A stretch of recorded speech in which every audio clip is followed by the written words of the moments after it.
السلام عليكم ورحمة الله تعالى وبركاته. أشكر أخوي الكويتي الملا. بالفعل يوم تكلم عن البطاطا كلها المصنعة، أنا بس لأن اللي عندي الليز هذا وما باخذ من هذا المفتوح لأني سويت تجربة. بالفعل كلامه صحيح 100%.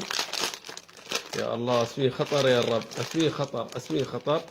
خلنا نختار واحدة من الكبار عشان نشوف.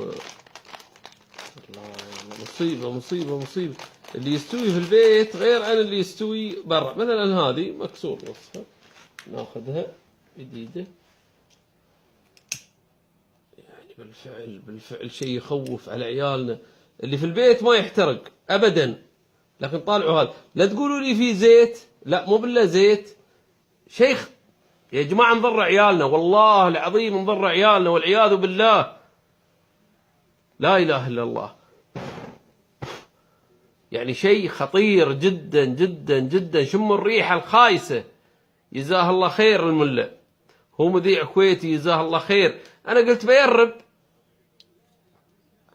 ولكن شيء يخوف يا جماعة. الحذر الحذر، حفظوا عيالكم من هالأمور وسووا لهم الأشياء اللي في البيت. وبرفق الفيديو مال الملا جزاكم الله خير.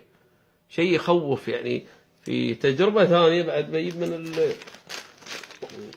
والعياذ بالله والعياذ بالله. المواد الحافظة اللي فيه والأشياء اللي فيه شيء يعني. ويربوها ما في داعي إني أنا أقول لكم ولا.